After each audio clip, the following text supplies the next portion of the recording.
Hey everyone, before we go further, do not forget to click on the subscribe button and on the bell icon so that you will not miss our videos. And if you like this video, click on like and share with somebody.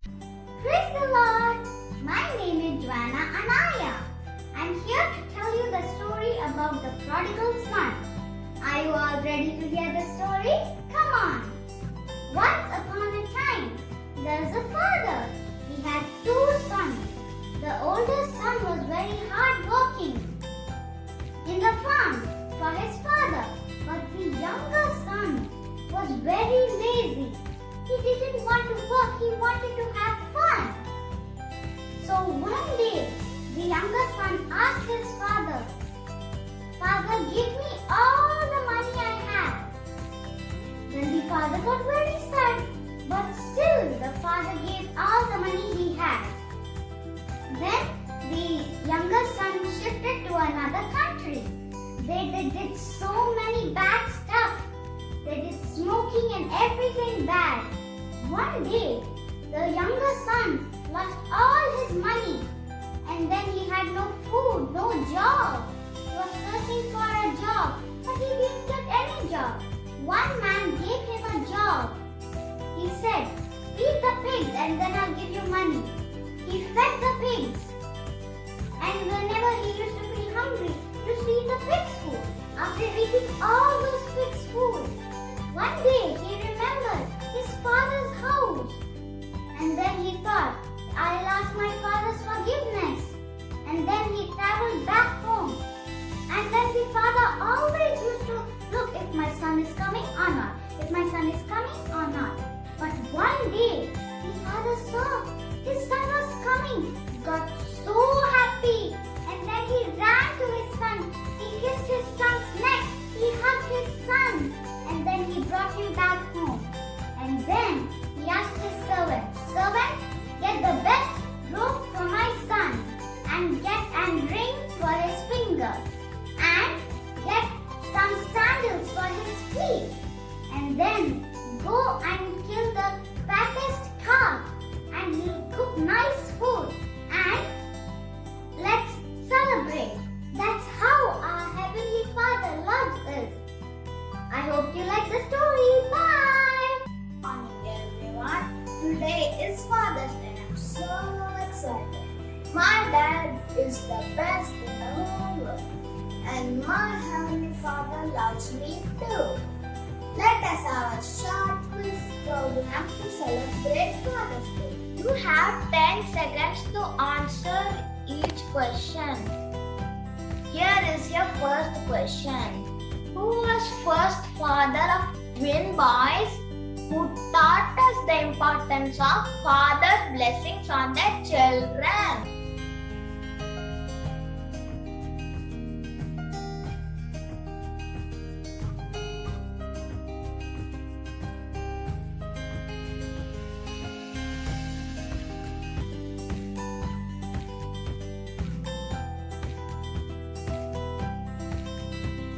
Name the prophet in the Bible who was obedient to God on marriage and fathering of his children.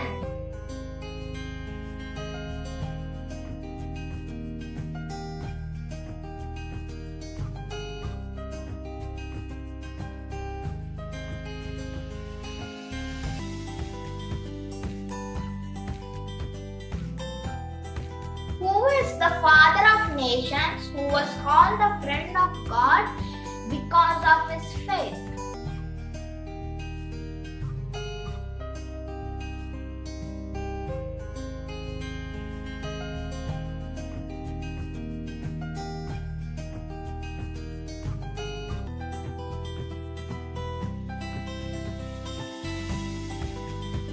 Who was the father of the children on whose names the 12 gates of heaven were named?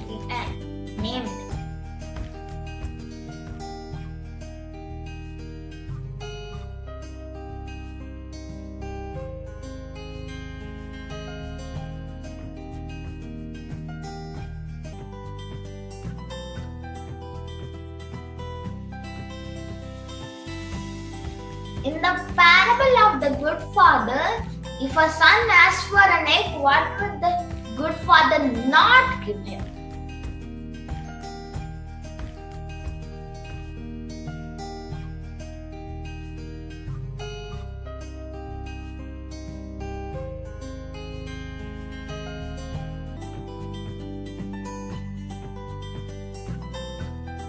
What is the name of God which means Father?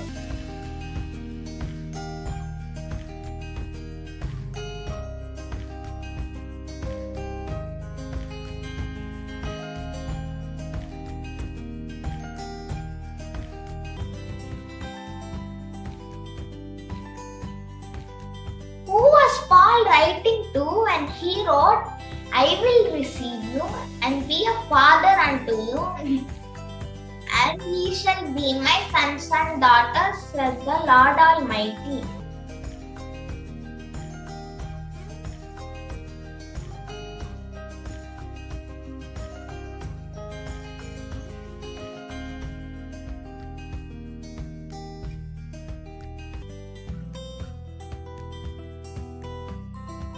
Who does James say is the source of every good and every perfect gift?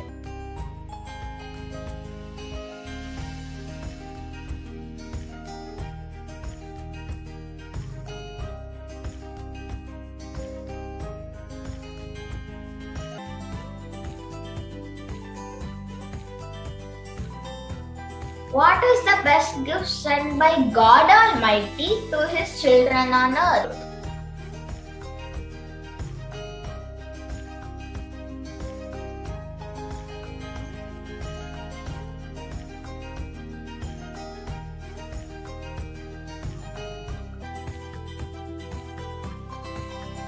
How can you approach God the Father?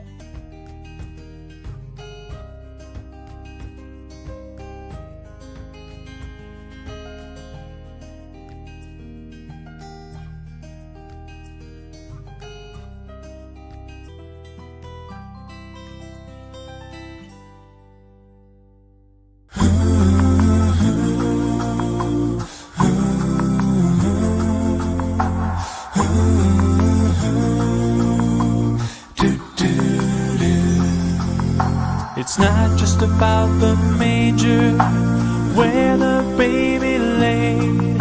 It's not all about the angels who sang for him that day. It's not just about the shepherds or the bright and shining star. Oh, it's not all about the wise men who traveled from afar. It's about the cross. It's about my sin. It's about how Jesus came to be born once so that we could be born again. It's about the stone that was rolled away so that you and I could have real life someday. It's about the cross. It's about the cross.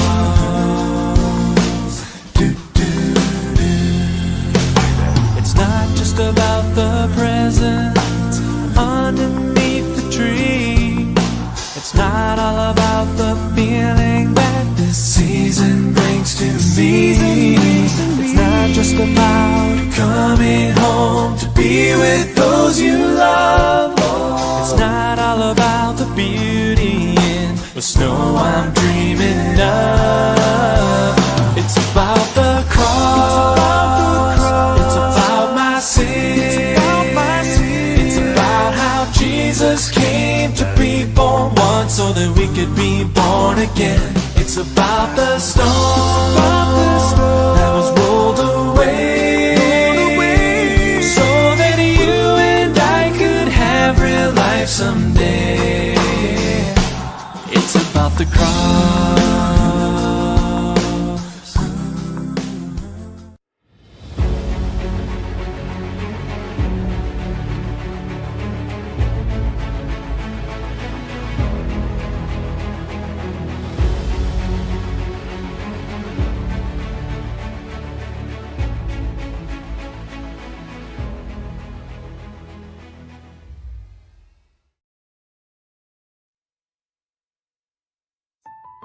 ప్రభువైన యేసుక్రీస్తు నామమున మీకు అందరికీ శుభములు వందనములు తెలియజేస్తున్నాను. Passion light house online Telugu service short messages కు ఆహ్వానిస్తున్నాం. చిన్న ప్రార్థనతో ఈ కార్యక్రమాన్ని ప్రారంభించుకుందాం. మహాపరిశుద్ధుడు అయిన మా పరలోకపు తండ్రి, శాశ్వతమైన ప్రేమతో మమ్మల్ని ప్రేమించిన దేవా, విడువక మా ఏడల కృప చూపించిన దేవా, మీకు స్తోత్రం చెల్లించున్నాం. ప్రతి దినము మా ఏడల మీకు కలుగుతున్న నూతనమైన వాత్సల్యమును బట్టి మీకు స్తోత్రం చెల్లించున్నాం. ఇప్పుడు కుమారుడైన యేసుక్రీస్తుని బట్టి మీకు స్తోత్రం చెల్లించున్నాం. యేసు శిలువలో చేసిన కార్యములను బట్టి కృతజ్ఞతాస్తుతులు స్తోత్రం చెల్లిస్తూ మీ సన్నిధిలోనికి వస్తున్నాం. దేవా, మీ యొక్క నిత్య జీవ మాటలు మాకు వినిపింపజేయండి. నా నోటి మాటలు నా హృదయ ధ్యానం మీ దృష్టికి అంగీకారంగా చేయమని సమస్తమైన ఘనత మహిమ మీకే చెల్లిస్తూ యేసు నామమున అడుగుతున్నాం తండ్రి, ఆమేన్. ప్రియులారా, నేటి మన ధ్యానాంశము వాత్సల్యము. వాత్సల్యం అనేటువంటి ఒక్క మాట గురించి ధ్యానం చేద్దాం. దాని కొరకై మనం ఏర్పాటు చేస్తున్నటువంటి వాక్య విభాగము విలాప వాక్యముల గ్రంథము 3వ అధ్యాయము 22-23 వచనములు. Lamentation 3rd chapter 22 and 23 verse. యెహోవా కృపగలవాడు, ఆయన వాత్సల్యము ఎడతెగక నిలిచినది గనుక మనము నిర్మూలము కాకున్న వారును అనుదినము నూతనముగా ఆయనకు వాత్సల్యము పుట్టుచున్నది. ఈ 2 వచనాలలో 22-23 వచనంలో కూడా వాత్సల్యం అనేటువంటి మాట మనం ఇక్కడ చూస్తున్నాం. మనము ఈ వాత్సల్యం అనేటువంటి మాట గురించి, అది ఒక మాటగా ఉన్నప్పటికీ కూడా అతి శ్రేష్టమైనటువంటి మాట, అతి ప్రాముఖ్యమైనటువంటి మాట, మనం గుర్తుంచుకోవాల్సినటువంటి మాట. ఎందుకంటే ఆయన కృపగలవాడు, ఆయన వాత్సల్యం ఎడతెగక నిలిచినది కనుకనే మనమందరము నశింపక ఉన్నవారము, మనం నిర్మూలం కాకున్నాము అని రాయబడినది. మనం నిర్మూలం కాకుండా ఉన్నాము, నశింపకుండా ఉన్నాము, జీవించుచున్నాము, మనం బ్రతికున్నామంటే అది దేవుని యొక్క వాత్సల్యమును బట్టి. ఆ వాత్సల్యం అనేటువంటి మాటను ఎక్కువగా మనము దాని గురించి ఇంకా మరికొంత లోతుగా అధ్యయనం చేద్దాం. వాత్సల్యం అనేటువంటి మాటకు ఇంగ్లీష్ లో సింపుల్ గా మెర్సీ అని రాయబడింది. గాడ్స్ లవ్, కంపాషన్, ఇటువంటి పదాలన్నీ కూడా వాడబడినాయి. కానీ తెలుగులో స్పష్టంగా దీనికి ప్రత్యేకమైనటువంటి మాట, అంటే మనం మర్సీ అనేటువంటి మాట దేని వాడతాము? కనికరము అంటాము, కంపాషన్ ప్రేమ, మరి స్టెడ్ ఫాస్ట్ లవ్ అనే దాని కృప కొరకు వాడతాము. ఈ పదాలన్నీ కూడా తెలుగులో స్పష్టంగా ఇంగ్లీష్ పదాలకు కన్నా ఇంకా ప్రాముఖ్యంగా సపరేట్ గా ఈ వాత్సల్యం అనేటువంటి పదము వాడబడింది. ఈ వాత్సల్యము అంటే మనకి దీని గురించి, అంటే మిగతా విషయాలన్నీ కూడా మనకు తెలుసు. ప్రేమ, కృపను గురించి కూడా ధ్యానం చేస్తాం, ప్రేమను గురించి ధ్యానం చేస్తాం, మరి అదేవిధంగా కరుణ, జాలి, దయ, ఇవన్నీ కూడా మనకు తెలుసు. వాత్సల్యం ఎక్కువగా వాడము మనం జనరల్ వాడుక భాషలో, గ్రాంధిక భాషలో ఉంది, గ్రంథాల్లో ఉంటుంది. ఎక్కువగా ఈ మాట పుత్ర వాత్సల్యం అనేటువంటి మాట వాడబడుతుంది. లేక తల్లిదండ్రుల యొక్క ప్రేమ, తల్లిదండ్రులకు కుమారుల పైన, వారి సంతానం పైన ఉన్నటువంటి ప్రేమను ఈ యొక్క వాత్సల్యము అని చెప్పచ్చు అని మనము గమనించాలా.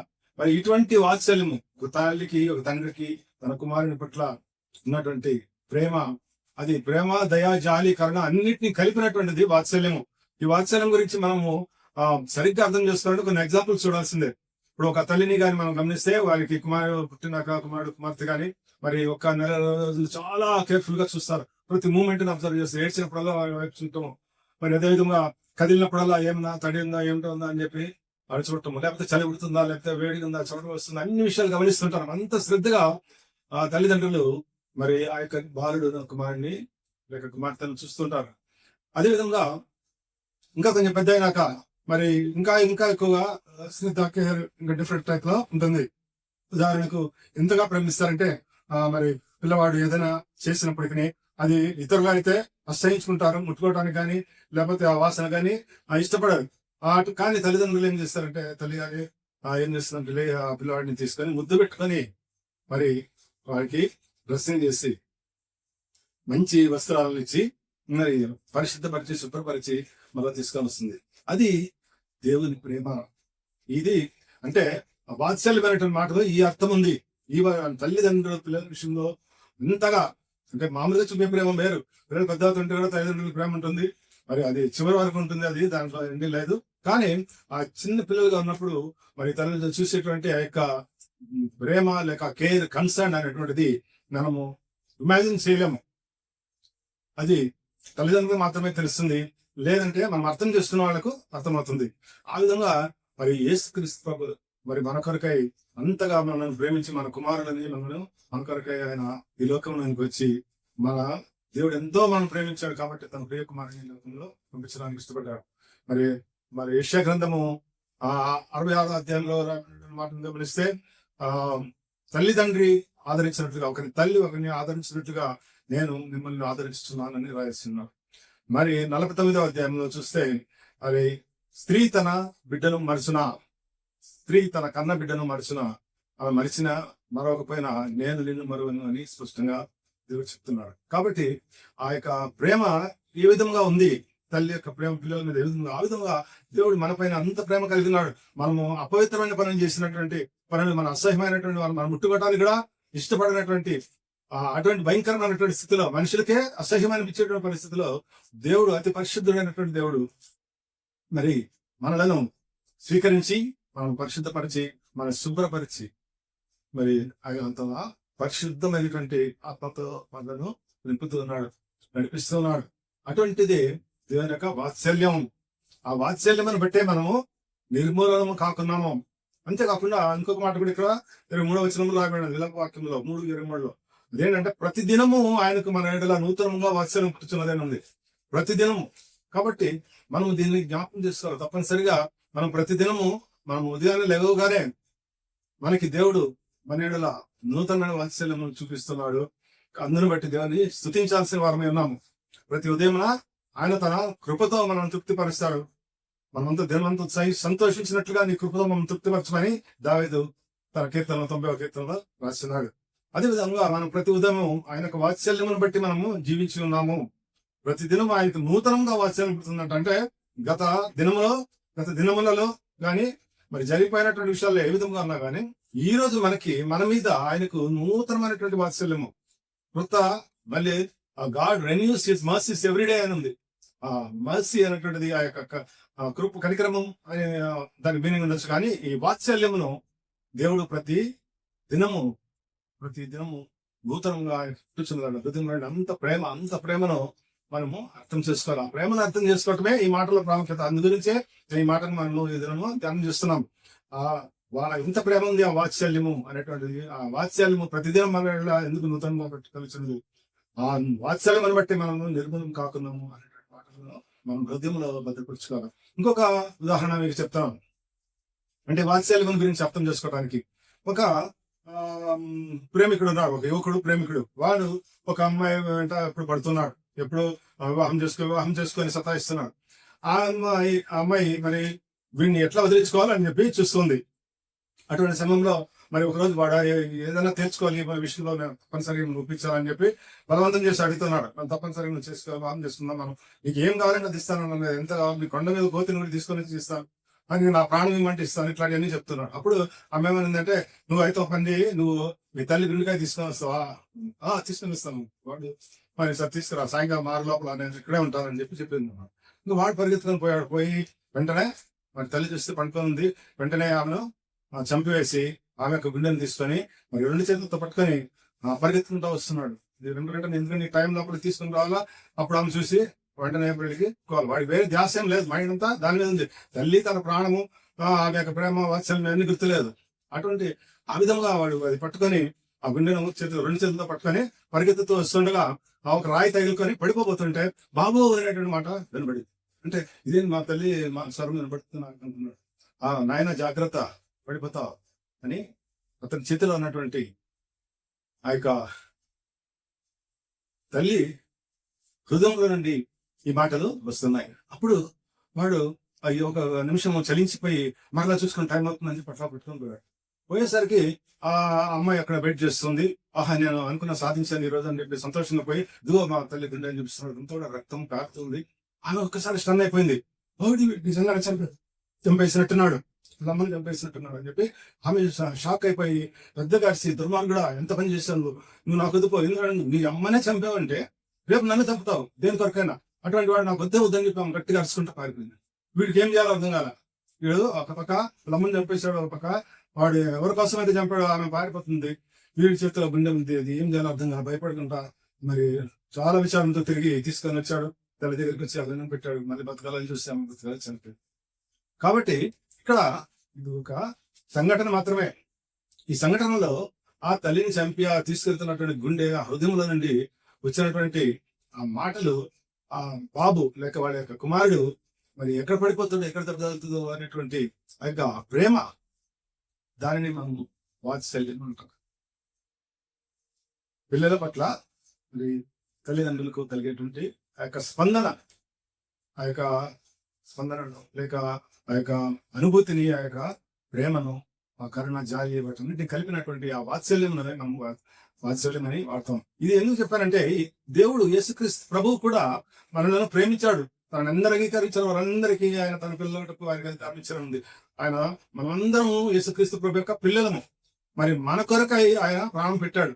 మరి ఒక స్త్రీ తన కన్నబిడ్డను మరిచినా మరచిపోయినా నేను నిన్ను మరనని మరి ఆ యెషయా గ్రంథంలో ప్రవచనం ద్వారా చెప్పినటువంటి ఆ యేసుక్రీస్తు ప్రభు యొక్క మాటలను, ఆ యొక్క రాయబడిన మాటలను యేసుక్రీస్తు ప్రభు జీవితంలో మనం చూస్తున్నాం. ఆయన తల్లి కన్నా ఎక్కువగా మనం ప్రేమించాడు. మన కొరకై తన ప్రాణాన్ని ఇచ్చాడు.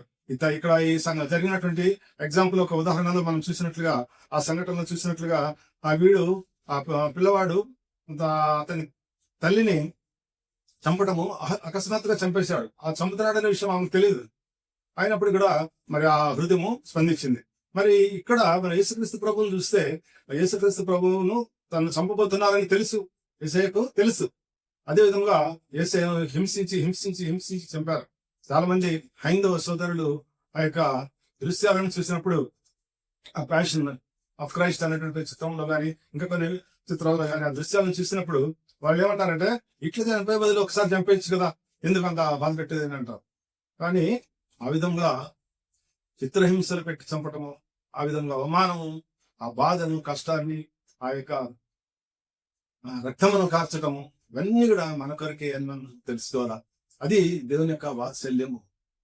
ఆ యొక్క వాత్సల్యమును బట్టే మనము నశింపక ఉన్నవారము.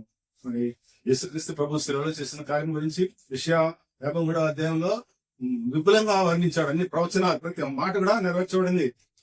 ఆయనను నలగగొట్టుటకు తండ్రికి ఇష్టమాయను అని రాయబడినది. అంటే దేవుడు మరి ఆ విధంగా చేస్తేనే తప్ప ఈ పాపాలన్నిటి నుండి మనిషి బయటపడడు, మనిషి రక్షింపబడదు అని చెప్పి యేసుక్రీస్తు ప్రభువును ఆ యొక్క శిక్షకులు అప్పగించాడు. ఆయన చూస్తూ ఉన్నాడు. అందుకనే మరి యెషయా గ్రంథంలోని మరొక మాట ఏంటంటే, మన అతిక్రమం నిమిత్తం ఆయన గాయపరచబడను, మన దోషం ఒకటి ఆయన నలుగుబెట్టబడను అని. కాబట్టి మన కొరికి ఆయన విషయాలు కార్యమంతా చేశాడు. అది నిజమైన వాత్సల్యము. నేను అనుకోవటము, ఈ మాటకు తగిన వ్యక్తి యేసుక్రీస్తు ప్రభు ఒక్కడే.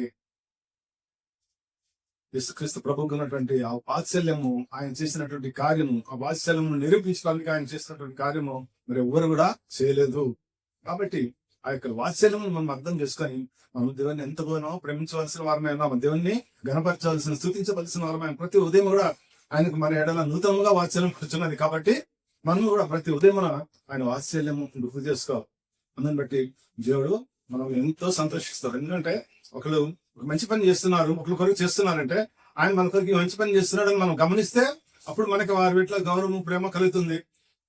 ఈ పిల్లవాడు గమనిస్తున్నాడు మన గురించి, నేను చేసే పనిని అర్థం చేసుకున్నాడు, నా గురించి అర్థం చేసుకున్నాడు అంటే ఆ చేసే వ్యక్తి కూడా ఎంతో సంతోషం కలుగుతుంది. అదేవిధంగా దేవుడు మన వాత్సల్యం కలిగి ఉన్నాడు మాట మనం జ్ఞాపకం చేసుకున్నప్పుడు, మనం గుర్తు చేసుకున్నప్పుడు తప్పనిసరిగా దేవుడు కూడా ఎంతో సంతోషిస్తాం. మనం బట్టి ఎంతో సంతోషిస్తాడు. కాబట్టి మనం దేవుని సంతోషపరచుకోవాలని ఉందాము. అటువంటి గొప్ప కృప దేవుడికి మన అందరికీ దయచేయండి గాక. ఆమేన్. మహాపరిశుద్ధుడైన తండ్రి, మీ యొక్క వాత్సల్యం గురించి మాకు తెలియజేసినందుకే మీ స్తోత్రం. మేము విన్న మాటల కంటే, మేము చూసినటువంటి ఉదాహరణ కంటే ఇంకా ఎక్కువగా మీరు మా ఎడల వాత్సల్యం కలిగినటువంటి దేవుడు అయినట్టుగా స్తోత్రం చెల్లించున్నాం. మీ యొక్క ప్రేమ, దయాచారి, కరుణ వీటన్నిటిని మించినటువంటి ఆ యొక్క వాత్సల్యం మేము ఇంకా ఎక్కువగా అర్థం చేసుకోవడానికి సాయం చేయండి. అందరిని బట్టి మీరు మమ్మల్ని ఎంతగా ప్రేమిస్తున్నారో తెలుసుకొని మిమ్మల్ని మరి ఎక్కువగా మేము ప్రేమించడానికి సాయం చేయండి. ఆ విధంగా ప్రతి దినము మీ యొక్క వాత్సల్యం మేము అర్థం చేసుకుని, మీ కృపా బాహుళ్యమును బట్టి, మీ వాత్సల్యమును బట్టి ఎడతెగక ఎల్లప్పుడూ సన్నతించి, స్తుతించి, ఆరాధించే వారిగా చేయమని అడుగుతున్నాం. దేవయ్య, ఆరాధన బట్టి మీకు స్తోత్రం చెల్లించిన. మరి ప్యాషన్ లైట్ హౌస్ మణిపాలను బట్టి నీకు స్తోత్రం చెల్లించున్నాం. ఈ యొక్క మినిస్ట్రీ ద్వారా జరుగుతున్న కార్యక్రమాన్ని ఆశీర్వదించమని అడుగుతున్నాం. పాస్టర్ వికాస్, డాక్టర్ ఎవరిల్ వారి కుమారుడు లియామ్ను బట్టి మీ స్తోత్రం చెల్లించున్నాం. అరే ఈ యొక్క పట్టణంలో వారిని మీరు వెలుగుగా దీప స్తంభంగా మీరు ఏర్పాటు చేస్తున్నందుకే మీ స్తోత్రులు. జరుగుతున్న కార్యక్రమాలన్నింటినీ ఆస్వాదించండి, పరిచయాన్ని ఆస్వాదించండి. మీ యొక్క వాక్యమును విపులముగా వర్ణించడం ద్వారా మీ ప్రేమను కృతజ్ఞతలుగా తెలుసుకోవడానికి, అందరిని బట్టి మీ నామం మహిమపరచబడటానికి చేస్తున్న కార్యక్రమాలన్నింటినీ మీరు ఆశీర్వదించమని అడుగుతున్నాం. ఇక ఈ వాక్యం వింటున్నటువంటి బిడ్డను దీవించండి. ఈ కార్యక్రమం చూస్తున్నటువంటి వారు, ఈ యొక్క కార్యక్రమాన్ని చూస్తున్నటువంటి వారు, పాల్గొన్నటువంటి వారు కృతజ్ఞతలు దీవించి ఆశీర్వదించమని అడుగుచు సమస్తమైన ఘనత మహిమ మీకే చెల్లిస్తూ యేసు నామమున నడుచున్నాం తండ్రి, ఆమేన్. తన తండ్రి అయిన దేవుని ప్రేమ, కుమారుడైన యేసుక్రీస్తు ప్రభు యొక్క వాత్సల్యమును, పరిశుద్ధాత్మ దేవుని యొక్క అన్యాయ సహవాసం మనందరికీ ఇప్పుడు ఎల్లప్పుడు సదాకాలం తోడే గాక. Amen. Praise lord. God bless.